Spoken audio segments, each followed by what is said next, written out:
Guys, Troll 9002. Look, I have crazy ring eyes. I'm just gonna have to deal with it. I'm tired of playing with it. I know it's been a while since I've done a story like this in the setting and stuff. I just really like talking on the way home from work in my car. I know a lot of you don't like the fact that it's dark, but it's kind of a release for me. I get to run my mouth and not have to worry until the next day about what people might or might not say. Let me get right to it because this story is quite long.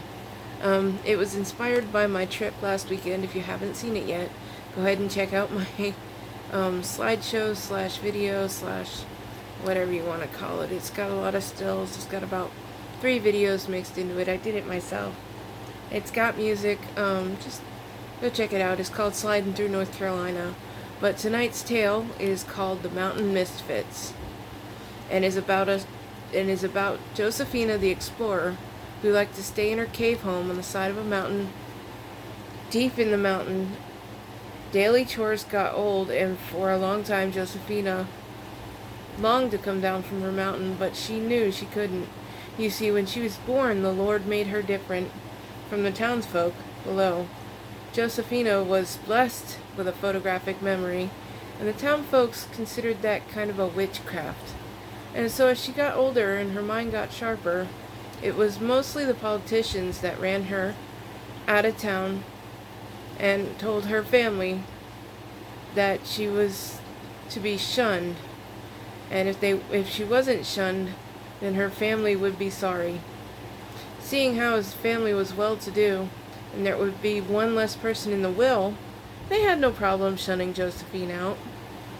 As she was a little kid at the time, Josephine didn't understand why she was driven out of town, but she just accepted that it was what it was, and made her home on the side of the mountain.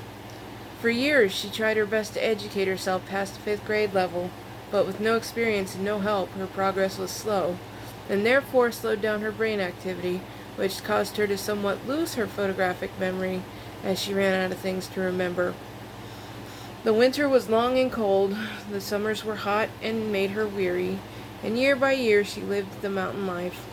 Josephina was a really hard worker and had no one to check on her to see if she was okay. Yes, every now and then there would be a stray hiker that she would help back to the trail in exchange for them forgetting about her and never saying anything.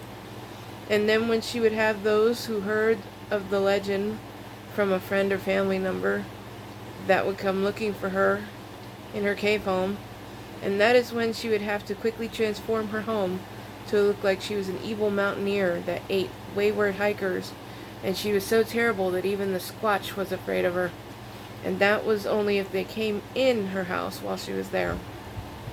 One day a stray hiker found herself lost, and it was a winter night, and Josephina heard the poor woman hollering for help. So she tracked the woman and knew it was late, that even if she had gotten her back on the trail, that the snow they were expecting that night would kill the poor woman before she got back to the ranger station. So not being the savage evil woman the town had painted her to be, Josephine took the woman back to her cave home, where there was a warm fire going and rabbit stew hanging over it. Once home, a candle was lit and a conversation ensued between Josephine and the woman. Turns out the woman was a teacher for the schools in town below, and thought she tried Josephine to inform Alice, the teacher, about how she came to be the person she was. And very interested in Josephine's story, Alice couldn't help but be a little scared when, out of the corner of her eye, she saw a random bone laying on the floor. Of course, it was a prop from the Legend Lookers Finders Club, and Alice, having grown up in the small town, had heard the urban legends and such growing up, and had been guilty of spreading the story when she wanted to herself. Still, as the wind blew and the snow fell outside, the ladies carried on a nice friendly conversation, and finally Josephina asked Alice about her family, and Alice in astonishment told her the only surviving member of her family was her brother Evan. And Evan was looking desperately for Josephina because he missed her, and he never wanted to shun her to begin with. Josephine, in disbelief, kind of scoffed at the implication that any of her family even cared she was still alive, let alone wanted to find her. And then her mind took over and started trying to figure out what the motive was and the sudden change of heart. And after many conspiracy theories, Josephine's mind just shut down and decided that since they didn't want or need her there was no point in going back now. She'd just go ahead and live out her life in the mountain in her cave home. Josephine fixed a bed for Alice and they both went to bed for the night by the fire, which Josephine kept going all night, like she usually did. Alice had never slept so well, as she was used to the noise and the lights from the electricity of town below. And in the morning the snow had melted and the mountain, which made the regular trails impassable. But Josephine knew that someone as important as the town's teacher would be missed, and people would come looking for her, so she knew she had to get Alice off the mountain right away. So her house wasn't invaded by the legend lookers, who had probably figured out Alice was a goner by now. When Alice got up, Josephine made breakfast, and then they were off. Josephine made sure to board and lock up her mountain cave home before she left. The disguise was for it to be an abandoned mine shaft, and even if they tried to get in, there were a multitude of booby traps ready for the unready. And they were savage traps too, but enough about the protection. On to the adventure of getting Alice back to the little town.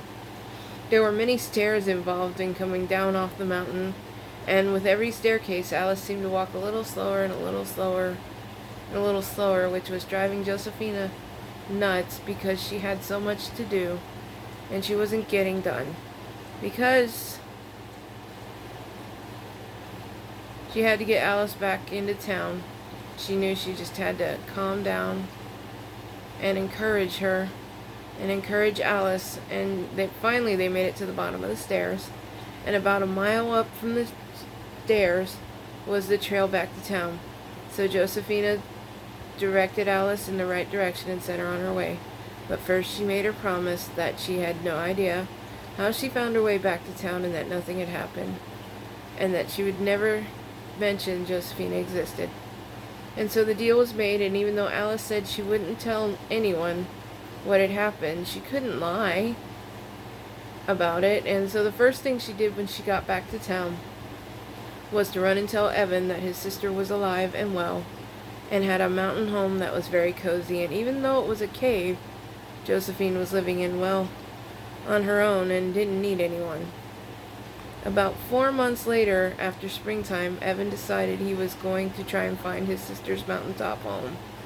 Not to invade her privacy, but to see his sister, and to try and explain that even though Evan was reluctant to try, he knew he had to, so he mentally prepped the night before. Then the morning of, just as he was about to leave on his trip, a stranger wandered into town. It was a woman no one knew, and no one knew who she was, where she came from, or why she was there. But she was a beautiful woman, one that could turn heads and take your mind somewhere else. Turns out she was a legend hunter, and she was from Florida. And even though the town was used to their seasons, spring kind of turned into summer just as the stranger arrived. And the stranger sashayed into the hotel that Evan owned and demanded a room. And that is when Evan learned her name was Malium, which translated in Latin, which is Latin translated for evil. Since the weather had suddenly got humid and hot, everyone assumed that Malium was the devil. Josephina had a dream the night before, and she knew a great battle was coming. Not one of biblical proportions, but one that even though she was undereducated and weak and small, Josephine knew she would have to figure out how to win it. Now that Evan had a guest in his hotel, he could not take off on his trip, and he was short-staffed when most of them left town because of Malium. Rumors were believed back in those times. People were gullible, same as they were when they drove Josephine out of town. The next few days, Josephine went out her daily chores and such, and it was so hot Malliam was putting together a mob of people to go with her to find the mountain witch who was known as the misfit of the mountain. Only because she was ignorant, Josephine had a lot of names, but misfits was her favorite because they didn't give her enough credit for the smarts she was able to teach herself. And so the day came where Malliam was finally ready to go off on her hike to find the misfit of the mountain, and they charged straight up the side of the mountain. At once, Josephina knew they were coming, so she went through and put up all her defense booby traps and was ready for whatever was to come. And when Malliam left, so did Evan, and he intended on finding his sister before the legend finders did, because he thought for sure that they would kill his sister, and he couldn't have that. Since Alice had told Evan the way to the cave, he knew just how to get there, and he was careful that none of the legend finders group followed him. But Evan got lost and never found his sister's cave, so he gave up, but not before running into legend finders group that had just gotten back from their own hike. And they swore they found and destroyed not only the cave, but the person that was living in it. Crushed, Evan assumed they were talking about his sister Josephine, and in defeat went back to his hotel and just sat and pondered. Having heard the news, Alice made her way to the hotel to comfort Evan and figured they could grieve together. Since the weather had turned so hot, it started to rain more than usual in the spring time, and for the first time ever it was causing rock slides. Malliam vowed to stay in town till the legend was found, and a lock of her hair was put in her found legend book. So Evan and Alice did some digging on old Malliam, and it turns out wherever she went, it was like she would steal the blissful cooler weather that was going on and replace it with the unbearable hot and humid Florida weather. But no one knew how, and no one knew how to get her to stop. But Josephine knew how, even though you wouldn't think she would. The answer was so easy, but the people in town made everything so complicated and complex because of their higher education that they couldn't see the fact that all you had to do was get rid of Malliam. You didn't have to kill her, no. You didn't have to cast her out. You only had to get her to move on to somewhere else. And all your weather would return the way it was supposed to be. And Josephine had figured it out when she remembered a legend book that she read herself as a child of the evil weather changer named Malliam. Josephine would watch the townsfolk day after day walk by her abandoned mine shaft. They never suspected, not once, because they overcomplicated everything. And the searches took place all summer long, and then one holiday weekend in September, Evan was finally able to go out and try to look for his sister one more time, just to find her remains and bring her home and place her in the family mausoleum. But mostly just to bring her home, because that's what family does. They bring you home. This time Alice came out with him to show him the way straight to the cave house, but when they got there, all they could find was the abandoned mine shaft. And even though Josephine had what you would call today a periscope to see what was going on the outside, she saw Alice and got excited. So she cracked the door and Josephine said, "Psst, psst, hey, get over here, Miss Alice." And so excited, Alice ran to the door, and Evan behind her, and they both slipped into the cave home without anyone noticing. Evan stepped back after entering in, and Josephine screamed, thinking that Evan was a legend finder that tricked Alice into finding the home. So Josephine took the fetal position over in the corner of the room, shaking and scared and flustered that Alice had betrayed her the way she had. With her head buried in her knees and her shoulders impaled into her neck from tension and fear, Josephine started to pray herself out loud. Figuring she was going to die, she smarted off to Evan, prodding him to just kill her, that she was useless to the world and didn't deserve to be there. And she started insulting Alice, and in anger she put an actual curse on Alice to have a photographic memory.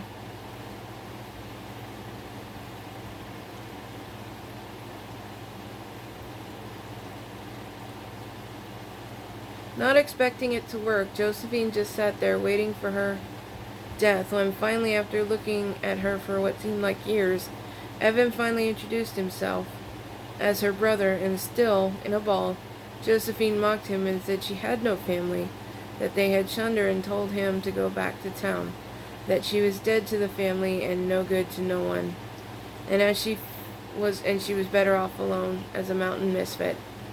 But Evan wouldn't have it. He wouldn't have it, y'all. The other thing that took him so long to introduce himself is that he fell in love with the cave home and how simplistically super it was, how cozy it was, and how it was perfect temp year-round. And so after a lot of explaining about how the family had eventually felt remorse for what they had done to their daughter, they had died of broken hearts, for there was always a legend finder telling the story, and someone else wondering what kind of family would shun their own kid, just for having what was at the time a difference from the other town folks. And the brother was at the time of the shunning to be small like Josephine, and he didn't know what was going on, so therefore he was never bad-mouthed or knew the real case. What the real case was until he was at the doctor, and he asked the doctor who delivered his sister what made her different. Though reluctant to talk about it, finally after months of being nagged by Evan, the doctor spilled the beans. Evan knew in an instant how Josephine had felt. Evan had the photographic memory too, but he learned to just be quiet like his mama told him to be. And after he convinced Josephine that the town had changed and she could come back down as someone else, of course, Josephine said, "No, I am Josephine, the mountain misfit.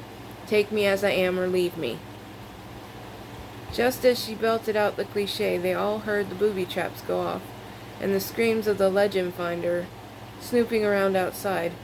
And they all got real quiet, and then they heard the woman, Malliam, trying to help the poor man out of the trap.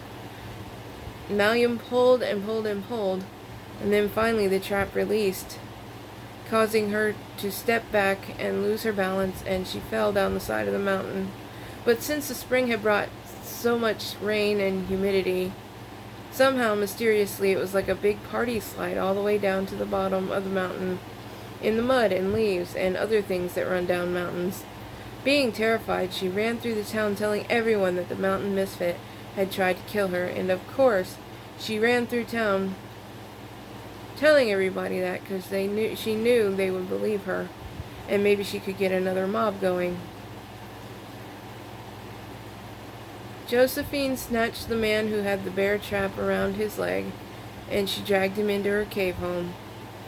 And it was then that she patched him up, and she put him back on the trail to go home, making him promise that he'd never tell people how he got there. And he promised, and gave his word, and he went home.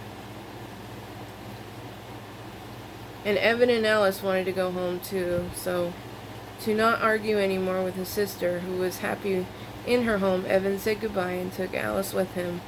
When the man with the leg injury got back to town, he spread the word about Malliam and how what she said was inaccurate and wrong and a lie. And of course you have your die-hard believers in the bad story. Most of the town believed the well-respected man who actually lived there, and so it was in great anger that they drove Malliam from their town. And I kid you not, the moment she took her evil butt on is when the weather got back to normal, and they went from summer to fall. Almost instantly. Okay, not instantly, but it took a couple days for the effects of the evil to wear off. Everything went back to normal in the town, and about then the snow began to fall again, is when Josephine caught wind of a marriage between her brother and Alice, the schoolteacher. And though she wasn't invited, Josephine decided that she would stand way in the back where no one would see her, and she could see her only brother get married. And she gave a silent blessing, and so she made up a dress and went. The ceremony was beautiful, and why shouldn't it be? Her brother had all the family money. The bride was beautiful, the groom was super handsome, and the weather couldn't be more perfect. And they tied the knot. The crowd scared Josephine. She wasn't used to them, and they were strangers. Just as she started to have a panic attack, the man who she had saved from the bear trap wound saw her, recognized her, and ran to her. That is when she passed out. He caught her as she fell down. No one knew who Josephine was because she had been banished as a teenager and had grown into a beautiful woman, but no one knew who she was. But her brother knew, and as he charged through the crowd of people who were just being nosy, trying to figure out who, when, where, and what, he grabbed his sister into his arms and yelled at the man to get a doctor.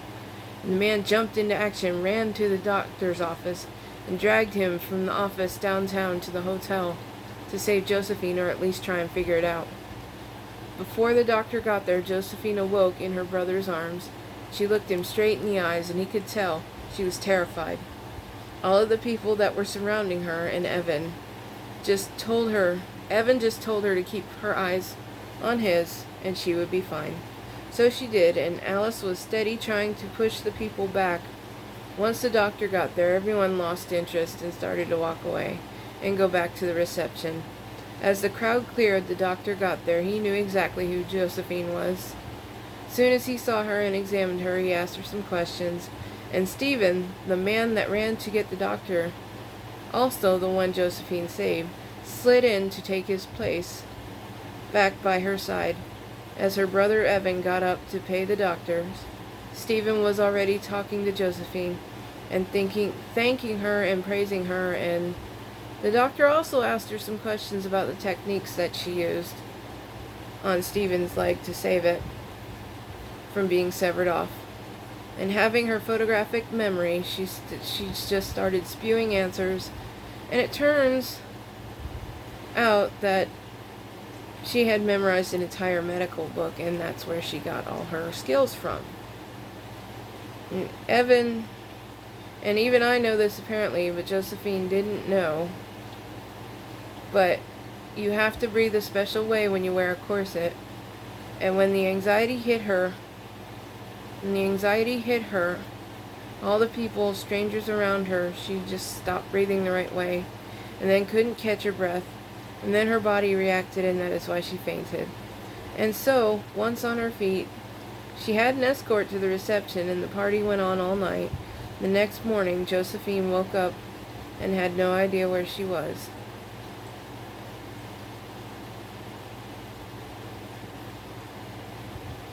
But she was not in her mountain home. So she opened the door to the wonderful smells of breakfast. And just as she opened the door, her brother was right there fixing to knock and let her know to come get some food. And he understood her fear of strangers, so he brought her breakfast to her room. They were in the inn, and they usually did it that way anyway. And Alice came in and ate her breakfast with Josephine and explained the funny visuals of who each individual was. And because Josephine still had her photographic memory, she remembered all the names and such. And when she went out into the library where everybody was no longer strangers, she was okay. Still feeling the need to run back to her mountain cave, Josephine escaped out the back of the inn and went home, back up the mountain, and all the way back to her home where she was safe. It was her space. After a few weeks, her brother came back up the mountain to visit her, and he brought Alice up with him and Josephine's friend Stephen. And he discussed building a house big enough in town that they could all live in. Josephine rapidly objected and said, "No way, Jose." So, ready to deal with the fact that she might say no, Evan spit out a different plan which Josephine approved of immediately, and the building started a few months later. A house that was built on top of the cave home, and Evan made sure that the cave was reinforced and the house was built just a little off to the side so the cave didn't take all the direct weight. And after a good long time of patience and attention, Stephen eventually wooed over Josephine, and they too got married, but it was a private ceremony in the mountains, and no one except for her brother, his wife, the doctor, and the preacher who was performing the service was allowed past the gates of the estate. A few years later, the family genes would be carried on after Alice and Josephine had twins. Alice had boys, Josephine had girls, and they carried on the name long after their parents were gone. Decades later, the town was renamed Bat Cave. Some corrupt politician that was of the bloodline of the politicians that drove Josephine out of town couldn't have the memory of the special girl mar the town's image. Believe it or not, Evan, Alice, Stephen, and yes, even Josephine were buried by their children after living a good long life in the county of Transylvania, where their bodies rest in peace. Eventually, the legend finders disbanded, and even though all 4 children were too born special, the world accepted and figured out how to deal with their ways and their differences, and everyone in the town finally united as one town. When Josephine finally passed, she left the money to the children, who made the decision to open up a medical college in town and also a music school. Girls got the music school, the boys got the medical college. And that is what put Batcave on the map.